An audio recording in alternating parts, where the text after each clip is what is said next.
Welcome back, V.O.C. YouTube channel. College football, final regular season week of college football is this week.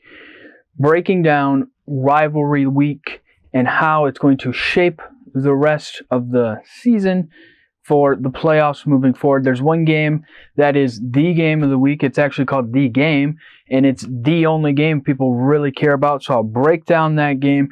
Going to be talking about the head coach openings and kind of where that's going to start to move forward. That I think it's going to start filling up quicker. There's one job that might be filled as of maybe the end of the day. By the time this video is over, who knows? And then we'll talk about this week's picks. Let's jump into it.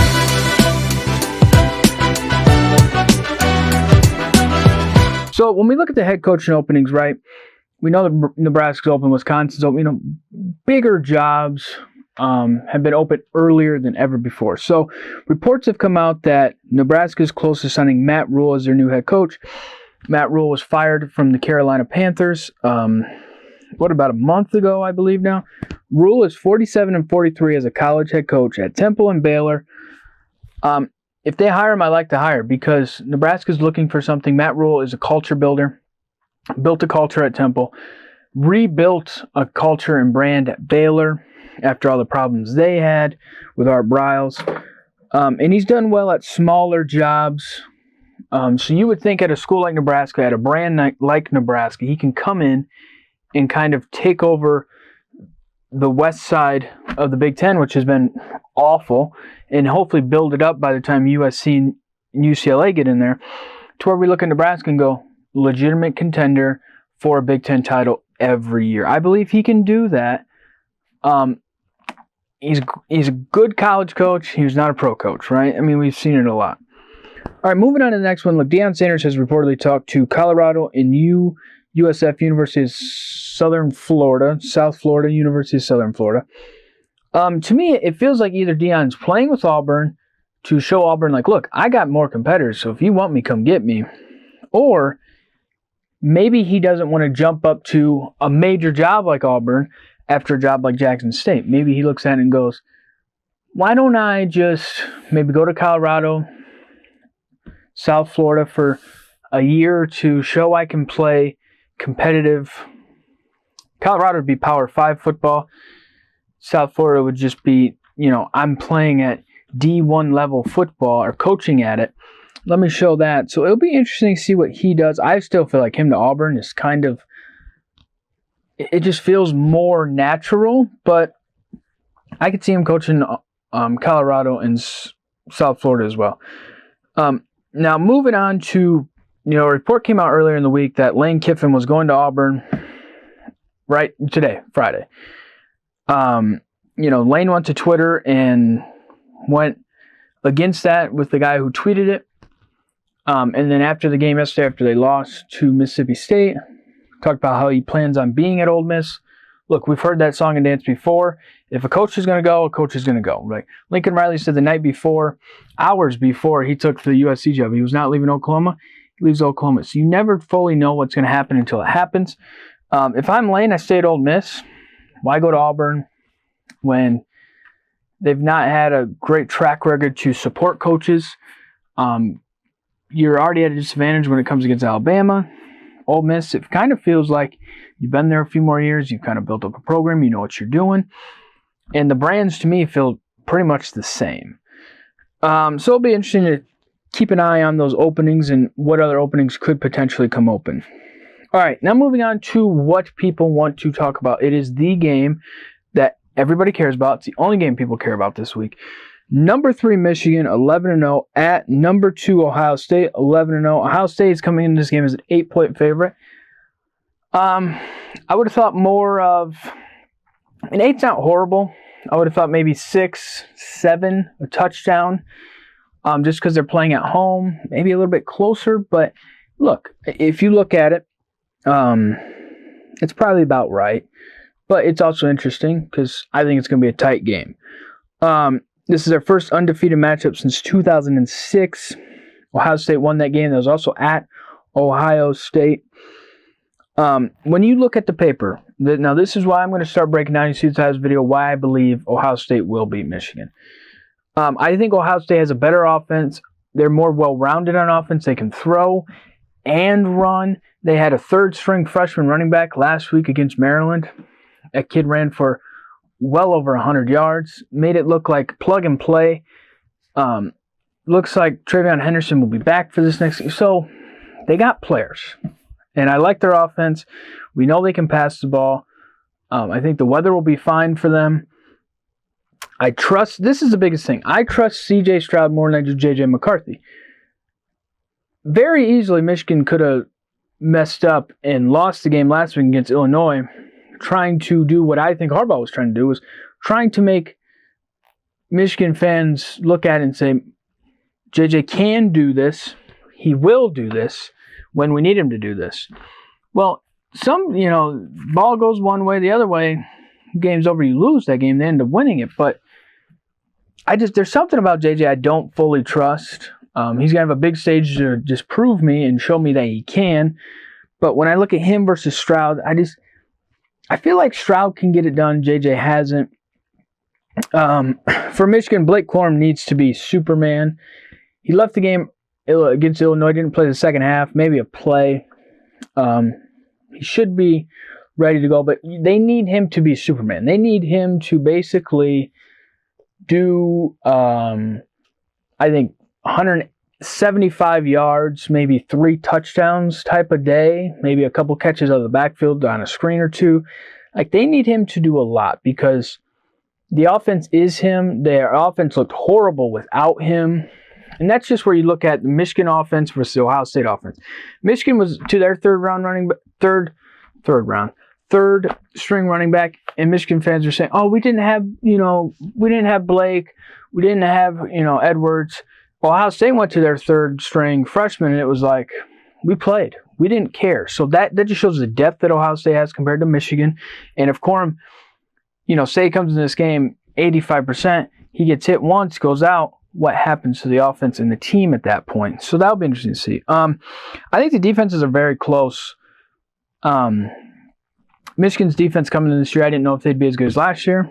They've been as good as last year, if not better in some points. I think Ohio State's defense is underrated. They have stout defensive line. That won them the game last week. Their linebackers play very good. They have a very well-rounded secondary. They're better than most people think. And that's going to be kind of the matchup to watch. How do they play against the Michigan offensive line and the Michigan run game? It's a tough environment for Michigan. They have to go to Ohio State this year. They were at home last year. The weather helped them out a little bit. The atmosphere helped them out. But at the end of the day, last year, they just pretty much beat Ohio State on both sides of the ball. And Ohio State didn't have an answer for it. So that'll be interesting to see. Ohio State's coming in this game pissed off from losing last year. So they have some pumped up aggression. And it'll be interesting to see. The winner goes to the Big Ten title game. This feels like de facto Big Ten championship game, just how the West looks. But you never know what could happen. So it looks like your Big Ten champ. You get a trip to the Big Ten championship. Most likely you should win the Big Ten, and then you do those other two things, boom, you're in the playoff. Be interesting to see. I think Ohio State wins it. I think it's close, but I think just at the end of the day, all the circumstances to me kind of point towards Ohio State. Playing at home, last year's slashing, better offense, and I think a defense that hasn't played their best game yet, and Jim Knowles, their defense coordinator, is going to draw something up that I think can mess with the Michigan offense and put them in a predicament to be, can JJ win us the game? All right, picks this week. So I already gave you one. First one, South Carolina 7-4 at number 8 Clemson 10-1. Clemson's a 14.5 point favorite. South Carolina just manhandled Tennessee at home. I think Clemson wins this one. If this game was at home for South Carolina, I think the line would be closer, and I think more people would be talking about it. But it'll be interesting to see if Clemson can win this game, how they move forward. Rudy! Shush! Next one, Coastal Carolina 9-1 at James Madison 7-3. James Madison's a 14-point favorite. This game's very interesting because I don't watch much James Madison and Coastal Carolina football. I don't think a lot of people do. But it'll be interesting to see. This is one of those weird games where you don't watch a lot, but you want to talk about it, you want to pick it. I like Coastal Carolina. I don't know what it is. Just something just drives me towards them a little bit more. All right, number 25, Louisville, 7-4 at Kentucky, who's 6-5. Kentucky's a 3-point favorite. I think Kentucky's a better football team. I think their head coach is better. I think their quarterback's better. Kentucky. All right, number 9, Oregon, 9-2, minus 3-point favorite at number 21, Oregon State, who is 8-3. Oregon State has had quietly a very good year in the Pac-12. The Pac-12 is better. The Big 12 is better. These conferences have been better overall, and not a lot of people are talking about that. And I think that has, transfer portal, NIL, I think has a lot to do with that. That's why, these games throughout the year felt like bigger moments, and this week it all comes down to bigger moment games. I think this is a very close game, but I think Oregon pulls it out. And I'm not sure if it's Oregon or Washington goes to the Pac-12 championship against USC, but it'll be very interesting to see, if Oregon is maybe looking ahead, maybe thinking, well, Oregon State's not as good as us, but I think Oregon wins it. Iowa State 4-7 at number 4 TCU, who was 11-0. TCU is a 10-point favorite. I only talk about this game because it's going to be very interesting. This is where I think we're waiting for TCU to fall, but they've won the last 2 weeks, and it's like whoa. I think they win, but I think yet again it's going to be close. Last week they won on a late field goal against Baylor, so we're just waiting for them to fall.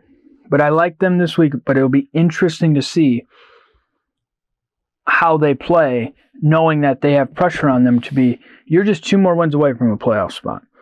Number 5, LSU is 9-2, 10-point favorite at Texas A&M, was 4-7. I brought up this game because say LSU goes out there and they just manhandle Texas A&M. Your season's over at that point. No bowl game. You're 4-8. What happens with Jimbo and what happens with the players on that team? Because there's some reports that feels like a lot of players in that locker room are going to leave. So it's going to be interesting. I think LSU wins, but it'll be interesting. Does Jimbo and Texas A&M put up a fight, or do they just get thrashed? Kansas 6-5 at number 12 Kansas State, who's 8-3.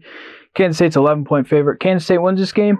They're on to the Big 12 title game against TCU. I think Kansas State wins it, but if they lose, Texas goes and gets a rematch with TCU. So these games where you look at it and go, oh, they should blow them out, they have a little bit more importance, and Kansas can play spoiler after they've had, you look at 6-5, you go, that's not a great year for Kansas. That's awesome. All right, last game. Number 13, Washington, 9-2, minus 2-point favorite at Washington State, who is 7-4. Yet again, this is another indication. You win it, I think most likely Pac-12 title game because Washington beat Oregon. I think Washington wins it, but it's very, very close. These games mean a lot to the kids that are playing in them. Sometimes you're playing against kids you've played against in high school. It's the in-state rival. A lot is going on. There will be a lot to unpack after this week going into conference championship week. But, yeah, that's going to do it. Breaking down head coaching openings, the big game that everybody cares about, and then this week's picks. Thanks for watching.